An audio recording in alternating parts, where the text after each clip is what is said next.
Olá, graça e paz do Senhor Jesus seja com todos nós. Uma ótima sexta-feira para todos. Hoje é dia 26 de março de 2021. São 7 horas 32 minutos. Já estamos aqui ao vivo, né? Que bom demais falar com vocês. Esse devocional tem sido bênção. E eu creio que hoje o Senhor ele vai realmente falar ao nosso coração, ele vai realmente aquecer o nosso espírito aí para essa sexta-feira e também para todo esse final de semana. Bom, eu vou fazer o devocional, depois quero cumprimentar cada um dos meus irmãos que estão aí já entrando online para a gente partilhar esse momento. Bom, amados irmãos, não sei se vocês estão lendo, quero incentivar vocês. Inclusive, se você estiver lendo, coloque aí, né? Estou lendo, né? Firmes na maratona. Mas se você não está lendo ainda, né, a maratona bíblica, se você não está lendo o texto bíblico, é importante que vocês leiam, né? Para que a gente possa realmente continuar dando uma sequência aqui no nosso estudo. Se você não estiver lendo o mesmo que a gente está lendo no caso do Deuteronômio, mas se você estiver lendo a Bíblia, já estamos avançando bem aí. Então, importante que você tenha realmente um tempo de meditação na palavra de Deus, um tempo de estudar a palavra de Deus. Bom, nessa sexta-feira, o tema do nosso devocional é adoração ao Senhor, né? Nós vamos falar de Deuteronômio de 11 até o versículo 14. E por que que nós vamos falar sobre esse assunto? Porque Moisés ele vai deixar, né? Deixar para trás agora aquelas recomendações que ele estava dando. Tem alguma coisa acontecendo aí, pessoal? Não, tá tudo certo, né? Tá me ouvindo certinho aí, né, pessoal? Sim, ótimo. Então tá, vamos dar sequência. Moisés ele fez, né, ontem quando a gente estava falando, ele fez a advertência com relação à conquista da terra, como deveria ser a atitude do povo ao conquistar a terra depois de entrar na terra de Canaã. Agora ele vai começar a dar algumas recomendações com relação à adoração. Então, se você pegar aí, né, tiver com a sua Bíblia aberta, tiver curiosidade, você vai ver que no capítulo 11 ele vai falar sobre exortações ao amor e obediência. No capítulo 12 vai falar sobre o lugar de adoração. No capítulo 13, a adoração a outros deuses. E no capítulo 14 ele vai falar dos animais impuros, que fazem parte também da adoração no sentido da alimentação cerimonial, e também da entrega dos dízimos, que também tinha relação com a adoração. Então, o povo escolhido de Deus agora recebe instruções de como eles deviam adorar a Deus. E eles deviam adorar a Deus à maneira de Deus e não como eles quisessem. Bom, antes da gente dar a sequência, e eu quero ensinar algumas coisas hoje sobre a adoração, cafezinho aí, pessoal, ó. Muito bom, muito gostoso, viu? Então, só fazer aqui uma definição do que é adoração. Adoração é um termo difícil de ser definido, até porque nós temos muito ensino na Bíblia sobre adoração. O que eu posso dizer é que adoração não é música. Música talvez seja parte da adoração, como pregação também é parte da adoração, como oração é parte da adoração. Então, música não é adoração. Agora, se você quiser aprender um pouco mais sobre adoração, eu quero indicar essa literatura aqui. Na verdade, principalmente a primeira parte. Ela é uma literatura mais voltada para a questão prática do culto, mas a primeira parte ela tem um bom ensino sobre a teologia bíblica da adoração. Mas o que podemos dizer de forma resumida do que é a adoração do ponto de vista bíblico? A adoração do ponto de vista bíblico é uma resposta do homem a Deus. É como o homem responde aos estímulos de Deus. Então, o livro de Salmos, por exemplo, é um livro de adoração. Por quê? Porque em vários momentos você vai perceber Davi respondendo aos estímulos de Deus. Você vai perceber, não só Davi, mas como os outros escritores dos Salmos, respondendo a Deus em adoração. Então, a adoração é uma resposta do homem a Deus. É como o homem responde aos estímulos de Deus, seja na sua palavra, seja na criação. Seria como aquela expressão servir ao Senhor. Como nós servimos ao Senhor? Nós servimos ao Senhor respondendo aos seus estímulos adorando ao Senhor. É interessante quando a gente fala de resposta, eu fiquei pensando aqui, o meu irmão na carne, né, o Lindson está aí com a gente todo dia de manhã, minha mãe também costuma ver um pouco depois. Mas eu lembro que a minha mãe, às vezes, a gente estava ali no momento de brincadeira, normalmente à tarde, né, brincando de alguma coisa ali no quintal de casa, no terreiro, e a minha mãe dava aquele grito: Leonardo, vai lá no Sogenô comprar pão. O Sogenô era uma venda que tinha um quarteirão de distância de casa, irmãos. Não dava mais do que isso. Se fosse contar os passos ali, não daria, sei lá, 200 passos até a venda do seu Genô, né? A Genô, provavelmente, né? Mas nós conhecemos como seu Genô. Irmãos, pensando como a gente arrumava uma confusão para ir no Sogenô comprar pão. Por quê? Porque nós estávamos dando uma resposta às nossas mães, né? No meu caso aqui, eu estava dando uma resposta à minha mãe a um estímulo que ela fez. Ela falou: olha, vai comprar pão. E eu estava respondendo, normalmente respondendo de uma forma muito carnal, por sinal. Mas eu quero usar essa ilustração para a gente poder tirar aqui alguns exemplos que vão ser importantes dentro do nosso estudo nessa manhã. Bom, sobre a adoração ordenada por Deus nesses textos, eu quero me concentrar aqui no capítulo 12, a partir do verso 4, e aqui nós vamos aprender algumas coisas sobre a adoração ordenada por Deus. Primeiro, a adoração ordenada por Deus é diferente da adoração a outros deuses. Olha aí o versículo 4 do capítulo 12.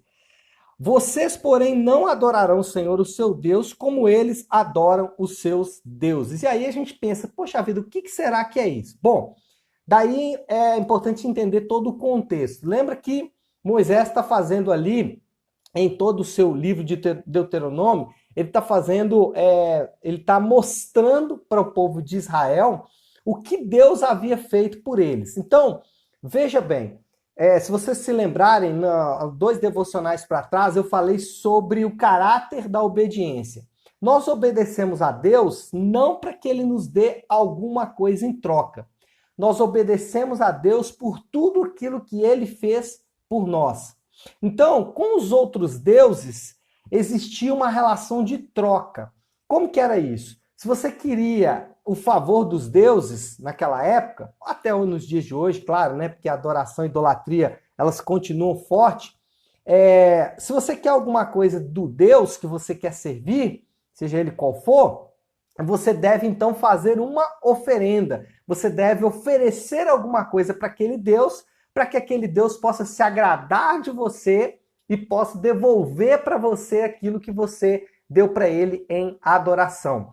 Quando Moisés diz, olha, vocês não adorarão a Deus como os outros povos adoram seus deuses, o que Moisés estava ensinando é que a nossa relação de adoração com Deus, a nossa resposta, lembra que a adoração é uma resposta? A nossa resposta não deve ser uma resposta de troca. Nós adoramos a Deus sem esperar nada em troca. Nós adoramos a Deus pelo que Ele é, pelo que Ele já fez por nós, especialmente na cruz do Calvário, e por aquilo que Ele prometeu fazer no futuro. Mas nós não adoramos a Deus numa relação de troca. Nós adoramos a Deus sem esperar nada em troca. E aí, voltando para a ilustração da minha mãe, né? Ela, mesmo que ela oferecesse, né, a adoração, ou seja, a resposta que dávamos às nossas mães, era esperando receber alguma coisa em troca. Então, normalmente ela falava assim, vai buscar o pão que é para você mesmo. E de fato era, né? Então, existia uma relação de troca naquela resposta. Com Deus, nós não devemos fazer isso. Nós devemos adorar a Deus sem esperar nada em troca. Por tudo aquilo que Ele é, por tudo aquilo que Ele já fez por nós e por tudo aquilo que Ele prometeu fazer no futuro. Bom, em segundo lugar, a adoração a Deus é no lugar que o Senhor escolher e da maneira que Deus ordenar. Então, 2 aspectos aqui agora. Primeiro, no lugar que Deus escolher e da maneira que Deus ordenar. Olha o versículo 5. Deuteronômio 12, 5. Mas procurarão o lugar que o Senhor, o seu Deus, escolher dentre todas as tribos, para ali pôr o seu nome e a sua habitação. Para lá vocês deverão ir, levar os seus holocaustos, sacrifícios, etc. Para lá vocês vão adorar. Então, o que Moisés está dizendo aqui? Olha, vocês vão adorar a Deus no lugar que ele definir. Vai ter um lugar definido para adorar a Deus. E mais, vocês vão adorar a ele da maneira que ele quiser, do jeito que ele quiser, e não da forma como vocês quiserem. Interessante que ao ler o texto aqui, vocês vão perceber que Moisés vai inclusive falar isso. Olha, aqui vocês estão adorando do jeito que vocês querem, mas quando chegar na terra, vocês vão ter que adorar a Deus do jeito que ele quer. Bom, alguém pode dizer, pastor, hoje não existe lugar de adoração? De fato, não. Aquele texto de João capítulo 4 é famoso, quando a mulher samaritana pergunta para Jesus, aonde nós devemos adorar? Aqui ou em outro lugar?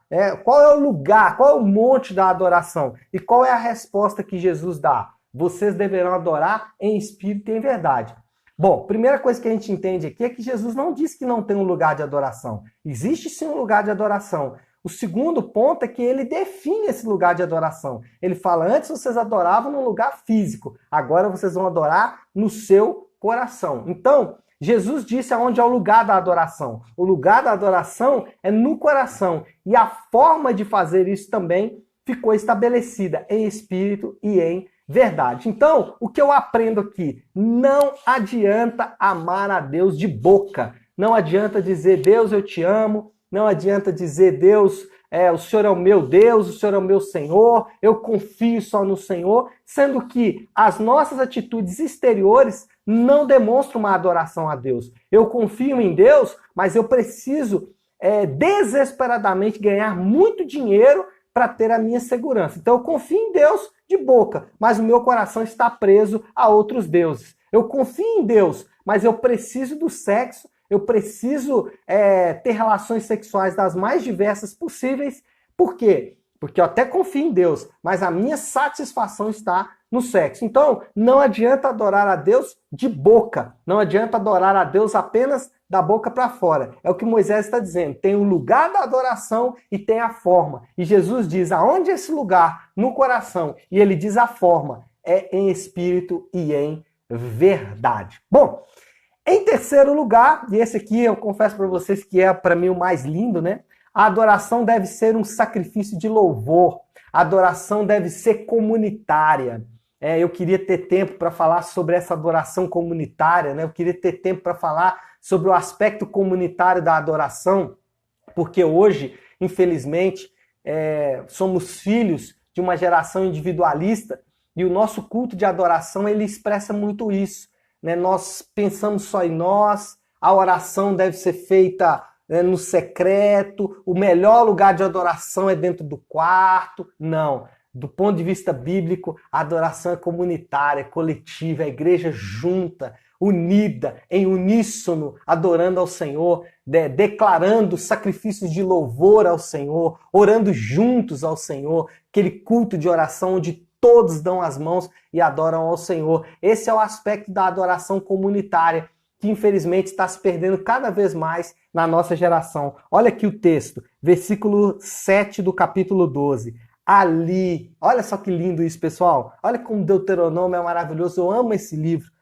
Ali, na presença do Senhor, o seu Deus, vocês e suas famílias comerão e se alegrarão com tudo o que tiverem feito, pois o Senhor, o seu Deus, os terá abençoado. Meu Deus, que versículo maravilhoso. Vocês e suas famílias, a comunidade do povo de Deus reunida, juntos, se alegrando com tudo aquilo que o Senhor fez por eles. Adoração é um exercício de exaltar o caráter de Deus. Por isso que eu tenho uma crítica muito grande, né, à adoração, aos cânticos de adoração que exaltam o indivíduo, né? Eu adorando ao Senhor, o Senhor falando comigo, uma questão muito individualizada. Mas quando a adoração é dirigida a Deus, né? O Senhor é um Deus de amor, e não eu. O Senhor é um Deus de graça, o Senhor é um Deus de misericórdia. Quando a comunidade unida, juntas, quando a comunidade junto, ela, nesse aspecto comunitário, juntos, em uníssono, se levanta para adorar ao Senhor, é muito lindo, é muito maravilhoso, né? Então, um dos piores problemas do coronavírus, do Covid, é claro que a morte de pessoas, né? Isso é muito triste, isso é muito ruim, Isso fere o nosso coração, fere o coração de Deus. Aquele que deu a dádiva da vida, ele é ofendido quando vidas são de forma brutal retirada, como tem sido nesses dias. Mas talvez é um dos aspectos mais ruins para nós que somos, para nós que servimos a Deus, adoramos a Deus, é o fato de não podermos juntos em adoração glorificar o nome do Senhor. É muito triste alguém que não se utiliza da beleza da igreja para adoração. Bom, eu teria muito mais coisas para falar. Confesso para vocês que esse é um assunto que eu gosto bastante, mas eu vou ficar por aqui por causa do tempo. Então vamos orar para nós encerrarmos aí o nosso devocional de hoje, adorando ao Senhor, é claro, né? Óbvio. Feche seus olhos, curve a sua cabeça e vamos buscar ao nosso Deus. Pai nosso que estás no céu, Senhor, eu gosto de começar sempre esta oração me dirigindo ao Senhor como nosso Pai. Porque ao nos declararmos ao Senhor como nosso Pai, nós estamos, Senhor Deus, fazendo aqui duas declarações importantes. Primeiro, Senhor Deus, declarando que só o Senhor é Deus e só o Senhor é o nosso Pai. Confiamos a Ti, Senhor Deus, a nossa vida. Confiamos a Ti, Senhor Deus, a nossa adoração. Confiamos a Ti, Senhor Deus, porque sabemos em quem nós temos crido. E o outro aspecto, Senhor Deus, é que somos a Sua família. Somos o Teu povo, Pai, e o Teu povo se apresenta diante do Senhor. Apresentamos diante de Ti, Senhor Deus, na confiança que temos de que o sacrifício de Jesus na cruz foi suficiente para nos darmos, Senhor, para darmos, Senhor Deus, acesso ao Senhor, para que tenhamos acesso ao Senhor. Fazemos isso nessa confiança de que temos acesso pelo sangue do Cordeiro derramado em nosso favor. Senhor Deus, nessa manhã tão preciosa que o Senhor preparou para estarmos na Tua presença, nós queremos declarar, Senhor Deus, venha o Teu reino sobre as nossas vidas e seja feita a Tua vontade. Não fazemos isso, Senhor Deus, como os outros povos os fazem. Não fazemos isso, Senhor Deus, da boca para fora. Mas fazemos isso, Senhor Deus, na expectativa que a Tua palavra nos garante. Venha o Teu reino, é o reino que o Senhor nos prometeu. É um reino de paz, de justiça, de graça e misericórdia. É um reino de bondade, é um reino de verdade. Não um reino como os homens querem construir. Não um reino, Senhor Deus, como os homens querem estabelecer. Mas o reino que foi prometido por Ti, Senhor Deus, esse nós queremos. Senhor, quando falamos seja feita a Tua vontade, Senhor, essa declaração não é vazia de propósito, não é vazia de significado, mas é sim, Senhor Deus, para dizer que nós nos curvamos à Tua vontade. Senhor Deus, o pão nosso de cada dia dá-nos hoje. E essa, Senhor Deus, é uma declaração forte, porque confiamos primeiro que o Senhor nos dará o pão que precisamos nesse dia. Mas ainda mais do que isso, o Senhor nos dará aquilo que precisamos, meu Deus. E muitos dos meus irmãos estão nessa manhã clamando por saúde. E eu oro, Senhor Deus, por cada um que está nesse momento clamando por saúde. Eu oro, Senhor Deus, especialmente por aqueles que estão acometidos por esse vírus, aqueles nossos irmãos mais próximos, Senhor Deus, que estão infectados, o Enia, a Nayara, Senhor Deus, que estão passando aí pelo processo final, Senhor, que o Senhor possa continuar conduzindo-os para que eles sejam completamente livres, Pai, de todo esse vírus, em nome de Jesus. Pai, nós oramos também de acordo com aquilo que o Senhor nos ensinou, pedindo que o Senhor perdoe as nossas falhas. Senhor Deus, o nosso pecado e a adoração a deuses falsos que sempre fazemos está diante de nós. Perdoa-nos, Senhor Deus, porque às vezes nos curvamos ao Deus dinheiro, ao Deus sexo, ao Deus poder, aos deuses, Pai, que o nosso coração cultiva com uma facilidade muito grande. E a esses deuses, Pai, que nós... E a esses pecados, Senhor Deus, ao curvar a esses deuses que nós queremos pedir perdão nessa manhã. Clamando, Senhor Deus, para que o Senhor nos fortaleça, para que cada vez mais nós venhamos a nos livrarmos desses deuses. Ajuda-nos, Senhor Deus, porque muitas vezes somos fracos, mas contamos com a Tua ajuda. Louvamos ao Senhor e engrandecemos a Ti, meu Deus, porque só Tu és o Deus fiel. E assim nós oramos, em nome do Teu Santo Filho Jesus. Amém, amém e amém. Amém, pessoal? Bom, então é isso. Que Deus nos abençoe. Uma ótima sexta-feira para todos e um ótimo final de semana para todos nós.